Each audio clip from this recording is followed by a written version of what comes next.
Alright, let's dive into this because honestly, the world of historical costume dramas is about to get wild.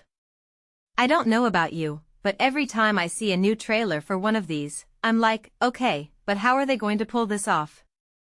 And this lineup?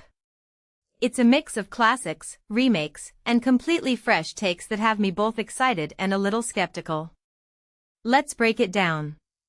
First up, my brilliant career hitting Netflix in August. Now, personally, I think remaking a classic is always a risky move. The original is iconic, and the costumes by Mariot Kerr were chef's kiss. But here's the thing, what makes this really interesting is how they'll adapt the 1900s Australian setting for a modern audience. Will it feel fresh, or will it lose the charm of the original? That's the million-dollar question. And honestly, I'm here for the debate. Then there's The Uprising, a movie about a 14th-century peasant rebellion. What many people don't realize is that these lesser-known historical events often get overshadowed by bigger narratives. But this one?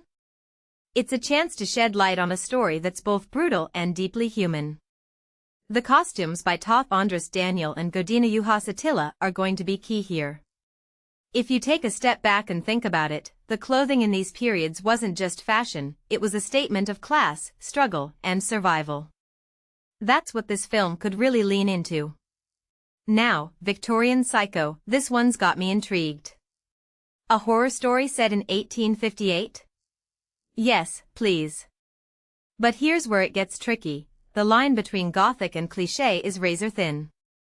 Allison Byrne's costumes will need to strike that perfect balance between period accuracy and eerie vibes. In my opinion, this could either be a masterpiece or a missed opportunity. What this really suggests is that horror and historical drama are a match made in heaven, if done right. And let's talk about Sense and Sensibility. Another Jane Austen adaptation? Bold move.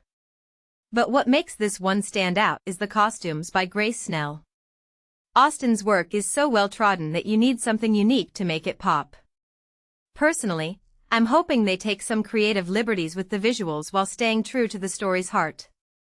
Because let's be honest, we've seen enough safe adaptations. One thing that immediately stands out is the sheer variety here. From Jimmy, a biopic about Jimmy Stewart, to Ebenezer, a Christmas Carol, these projects are all over the map. But what's fascinating is how each one uses costumes to tell its story. Take Hershey, for example. A biopic about the founders of a chocolate empire? That's not just about the outfits, it's about capturing the spirit of innovation and ambition in the 19th century. Katie Irish has her work cut out for her, but I'm betting it'll pay off. Now, Les Miserables, another adaptation. But here's the twist. Pierre-Jean Larac is handling the costumes. This guy's work is always meticulous, and I'm curious to see how he'll bring 19th century France to life. What many people don't realize is that Les Mis isn't just about the revolution, it's about the human condition. The costumes need to reflect that depth, and I think Larac's the one to do it. Finally, Pride and Prejudice on Netflix. Another Austen? Sure, but this time it's a miniseries. That means more time to explore the characters, the setting, and you guessed it, the costumes. Charlotte Walters got a tough job, but if anyone can make this feel fresh, it's her. What this really suggests is that Austen's stories are timeless, but the way we tell them needs to evolve. If you take a step back and think about it, this lineup isn't just about entertainment. It's about how we interpret history, how we tell stories, and how we use visuals to bring the past to life. Personally, I'm most excited for Savage House, a dark satire set in 18th century England. Alex Beauvaird's costumes are going to be wild, and I'm here for the chaos.